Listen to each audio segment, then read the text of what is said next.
Bulldogs fans, hope you're all going well. Welcome back for another episode of The Bark. Today we're going to talk about some of the performances of the grades that played last week, including the NRL and New South Wales Cup, and what's coming up this weekend. So to kick it off, we saw last week the Bulldogs defeat the Roosters 30-26 in the NRL. A character building type win, leading 26-0 at half time in wet conditions. Some of the football we played in that first half was probably some of the best footy we've played in a number of years. The use of the ball in those conditions was pretty amazing. So it was really good to see. We need to see more of that and less of what we saw in the second half. But we did learn after the game that there was quite a number of injuries and players playing with injury during that second half, and that probably contributed to the fact that the Roosters got back into the game, but not taking anything away from the Roosters. They're a decent footy team with plenty of dangerous players in their side, and even with a man down for most of that game, when that can happen, it sort of throws a team off, that they don't really know how to play against the team with a man down, and then the team with the man down, they sort of throw caution to the wind where they've got nothing to lose. It's like, but no one's expecting us to win this game now. We're out with a player for most of the game, so we're just going to throw everything and see what happens. And that's exactly what happened, and we didn't know how to handle it. But they held on in the end, which was good, and hopefully they take away something from that game, even though they did win. That if they're in a similar type of situation where they're ahead by a fair way, you don't go into your shell and you continue to play the way that you've been playing, and the leaders of the team take more control of the game as well.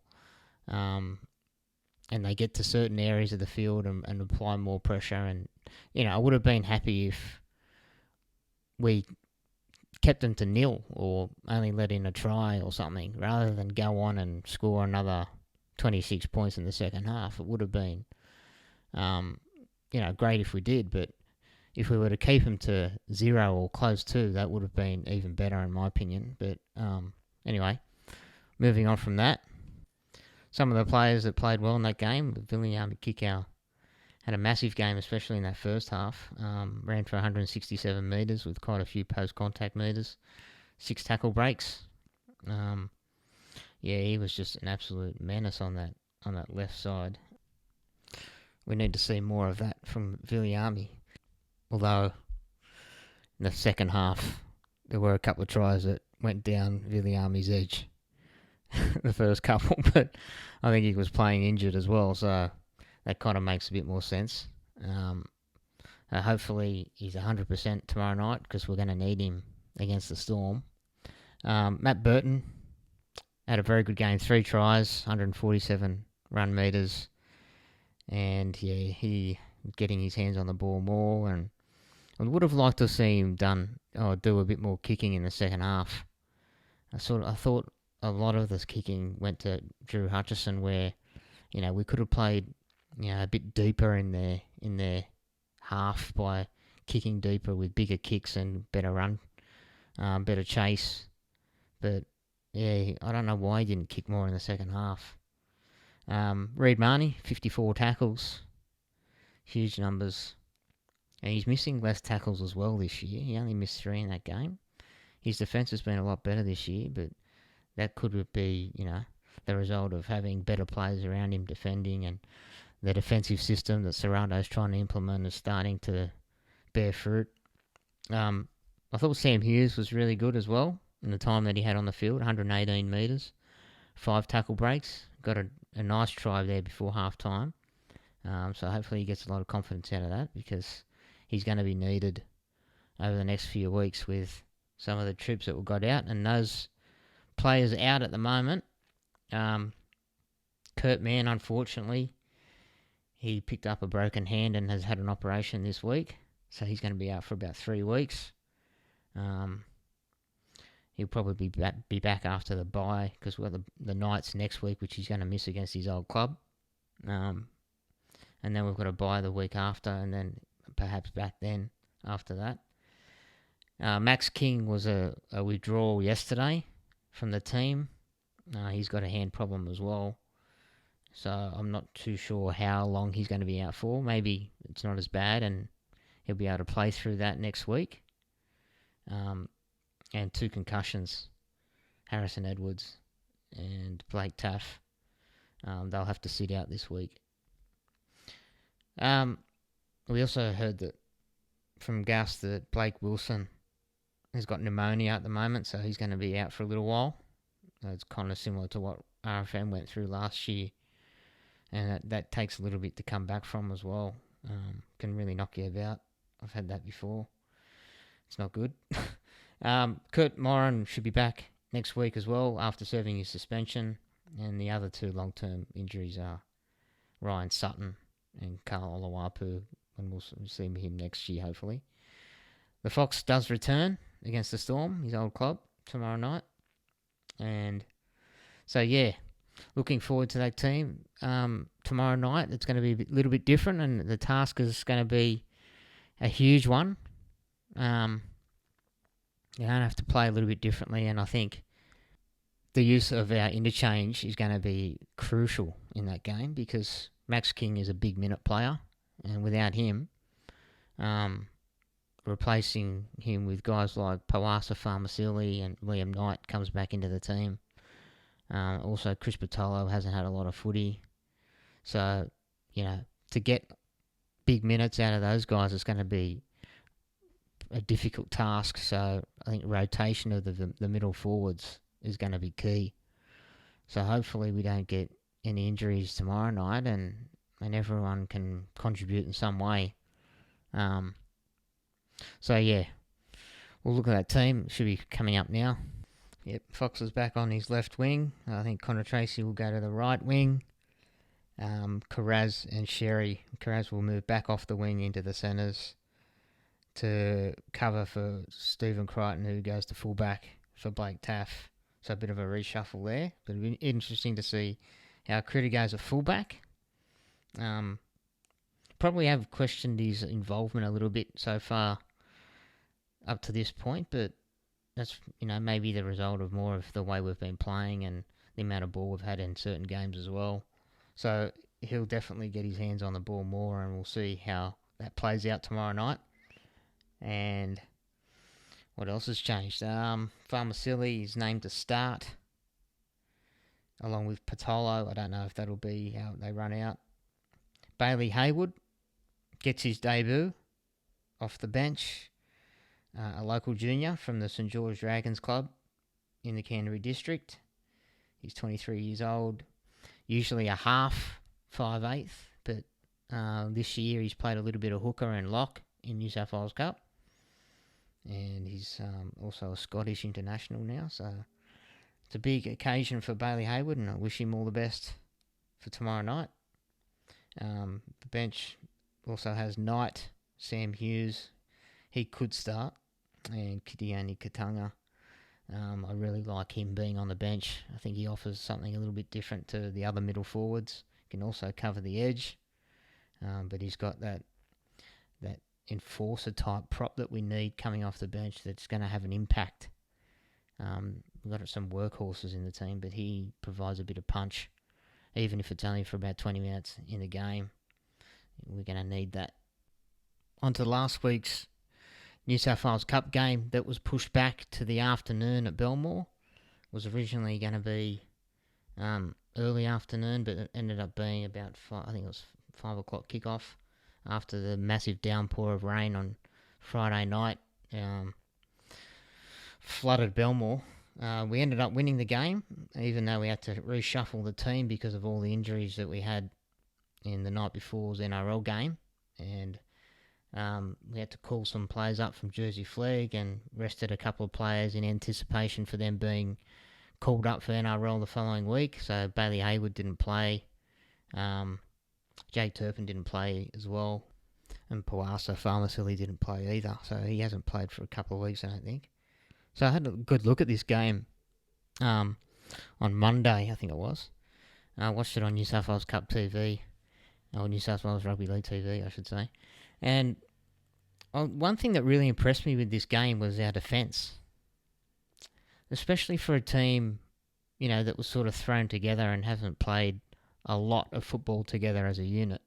Obviously there's the core players there that have been training together and playing each week, but there was a couple of players there that had to come up and do a job. And I just thought that they worked hard for each other in defence, and especially the online defence.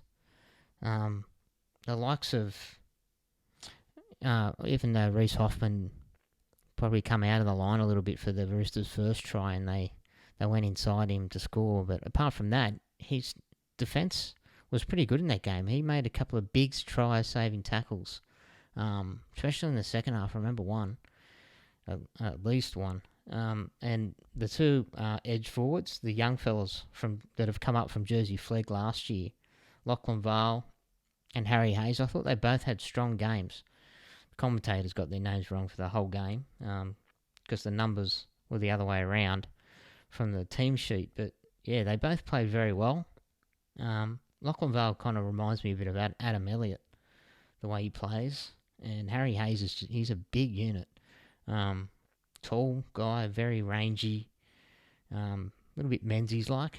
He's played a bit of New South Wales Cup before, and even on the wing and in the centres. So now he's carrying on from his edge forward year that he had last year in the Jersey Flegg winning premiership team, and he was one of the best players in that team in the grand final. He was really solid.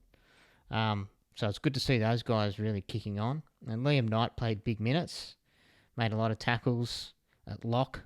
Not so much the prop forward Liam Knight that we sometimes see, but a little bit more ball playing. But he was okay. Thought the halves were pretty good. Young Cassius Tia from the Jersey Flegg team. He come up and played his first, I'm pretty sure it's his first New South Wales Cup game. I'm not sure if he has for the Roosters before. He may have. Since he came over to the Dogs this year.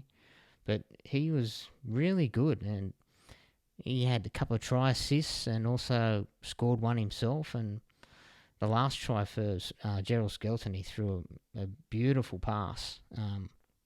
Catch and pass, like under pressure and rushing in defence, and it hit him on the chest, and he had a good run to the line, Gerald Skelton.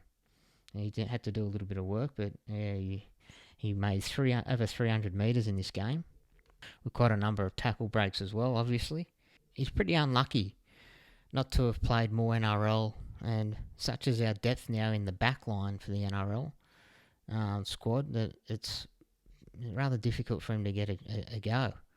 I just wonder whether, we're tempted to try him as an edge forward, or I don't know. He's so good on that wing. He does have the occasional mistake in him with his hands, or a read in defence. He can be wrong-footed a little bit, but yeah, for a guy that makes so many metres running the ball, it's unbelievable. The yardage metres he gets, and the tackle breaks, and he's such a big guy as well. It's handy to have that type of player in the NRL. If we're able to tidy up, other areas of his game, which I'm sure he's been told to work on.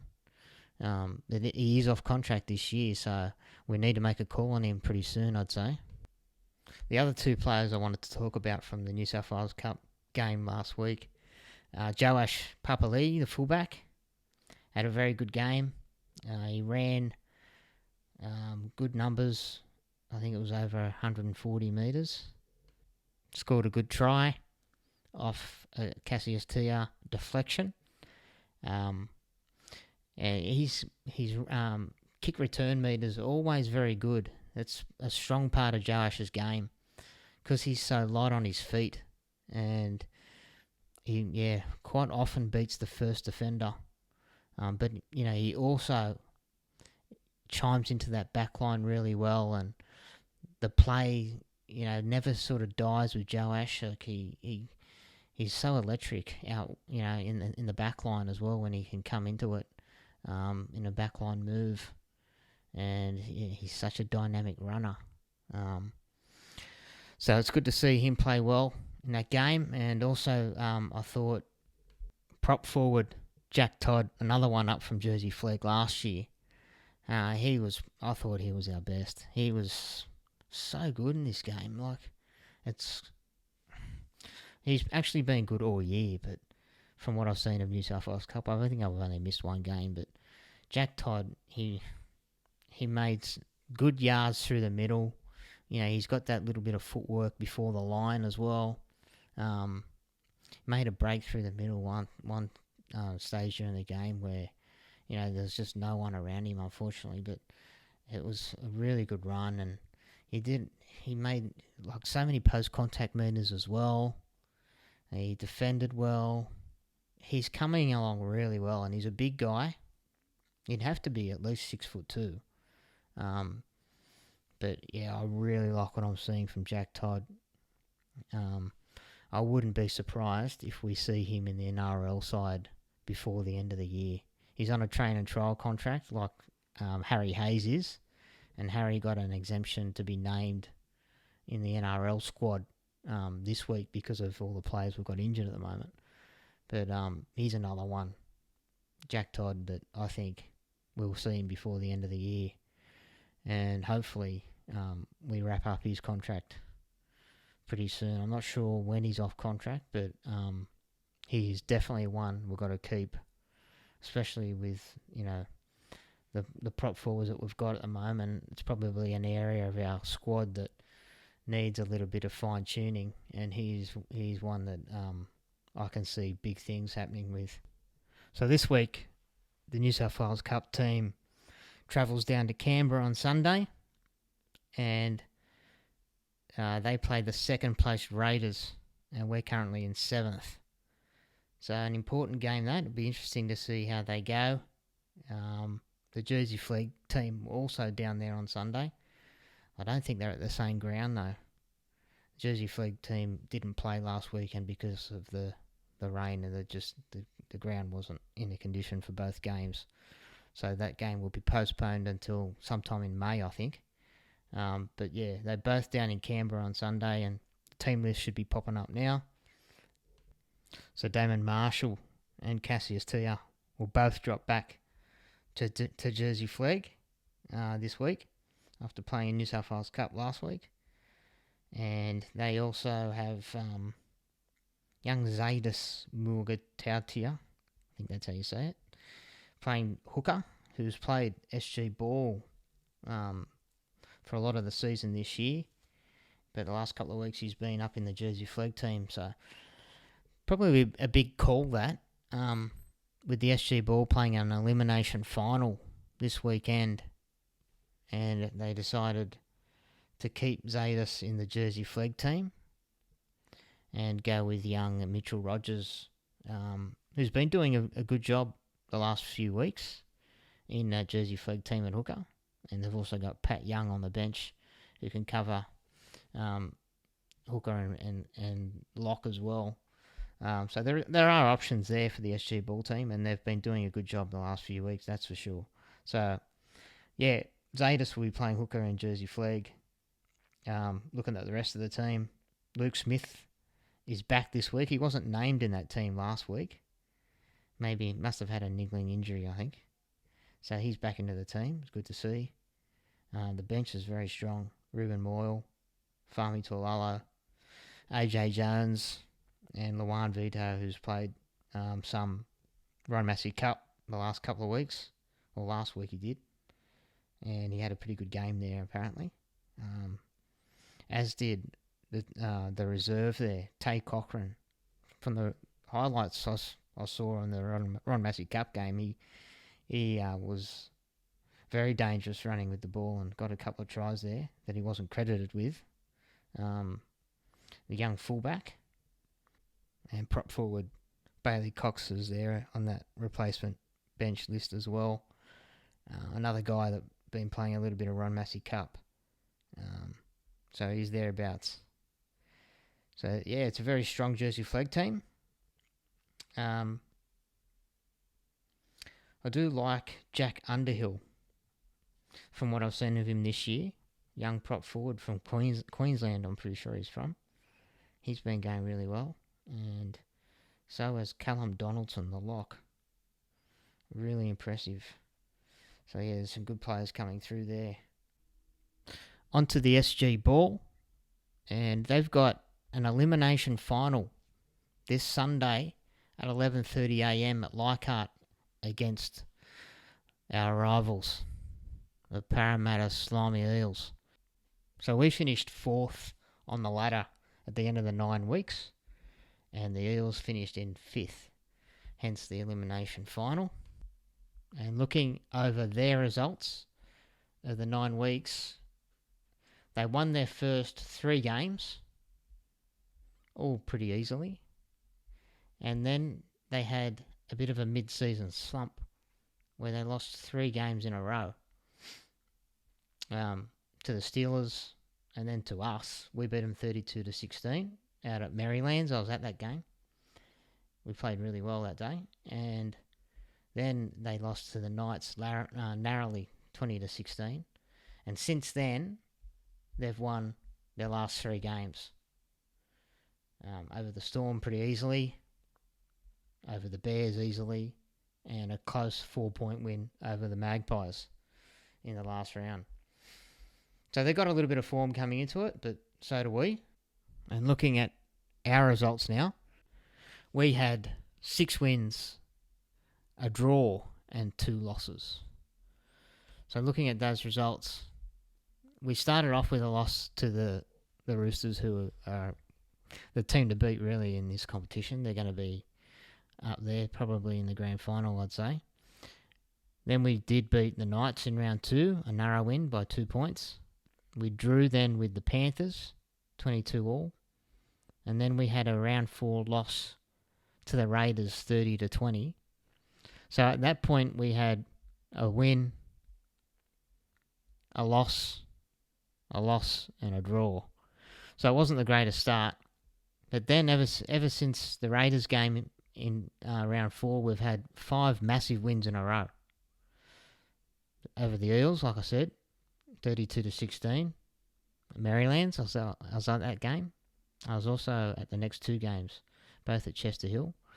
We beat the Sharks 50-18. And then we beat the Tigers 42-6. And then we finished off with 2 big wins as well. Over the Steelers 46-16 at Hammondville. And over the Storm down in Victoria 40-6. So, 5 wins in a row, going into the Eels 3 wins in a row. It's all set up. We've named a 20-man squad for the SG Ball Elimination Final. It's a very strong squad. We've been very fortunate in the season without having too many injuries. A lot of the players have gone the whole way. There is a little bit of a slight change there with the fullback. Latrell Fing has been named in the 1. I think he's a Dubbo boy. It's been, for the last couple of months, it's been Roy Tutupu who's on the extended bench. So maybe there's an injury cloud there with Roy, and I'm not too sure whether he'll be right to play. I'll try to find that out, but if anyone knows, let us know in the comments. So Latrell Fing's at fullback. The 2 wingers are Hamish Wilson and Ratu Jethro Rinakama. The 2 centres are Shea Faanga and Sazaya Kafusi. Both very solid centres. They look really good. The halves, the teammates from school, and Alex Conti and Mitchell Woods, the captain, combining very well. Up front, we've got Fanafau Sevi, who's on a long contract with the Dogs, and he'll probably move into the. He'll be one that moves into the Jersey Flag side after the SG Ball's finished. And Oliver Smith, Queenslander, as is the hooker Mitchell Rogers, another Queenslander. He was coming off the bench at the start of the year when we had Zeta playing hooker, but he's now gone up into flag. And the two edge forwards have been so strong. Logan Spinks and Sazai Alatini. Very dynamic runners of the ball. Create so much on the edge. And locking the pack as Bud Smith is a workaholic. Has a good carry as well. Very tough. Bit like his old man, Jason. And on the bench, Patrick Young can cover hooker and also the back row. Sione Sualua and Sasefo Finau, two very strong forwards on the bench. And David Leota as well, another Queenslander, prop forward. And also on the extended bench, Jed Reardon, Steve's son. And doesn't he remind me so much of Steve, the way he plays? Both workaholics. Along with Roy Tatupu, as we mentioned before, and Brian Jorgensen. He is the nephew of the aeroplane, Peter Jorgensen, Jorgo, who played with the Panthers and the Roosters. And Brian's an outside back as well. So that's it. Good luck to the boys on Sunday. If you're not going to be out there at Leichhardt, you can tune in on New South Wales Rugby League TV from 11:30 and get behind the boys. This is a big game. We want to get to the second week and then have all our junior rep sides playing the following week. I don't know where that's going to be yet. Probably depends on how the games go this weekend, but we will have Harold Matz and both the girls' teams, Natasha Gale and Elisa Fiola, and hopefully SG Ball as well. All right, guys, have a great weekend. Go the Dogs tonight or tomorrow night. It's late here on Thursday night, Friday morning, so I'm not too sure when this will be released onto YouTube, but enjoy the weekend, and I'll talk to you probably next week, and we'll talk a bit about the SG Ball game. See you guys. Bye. And I'm gonna shine, homie, until my heart stop. Go ahead, envy me. I'm Raps MVP, and I ain't going nowhere, so you can get to know me. Hated the love of the underdogs on top. And I'm gonna shine, homie, until my heart stop. Go ahead, envy me. I'm Raps MVP, and I ain't going nowhere, so you can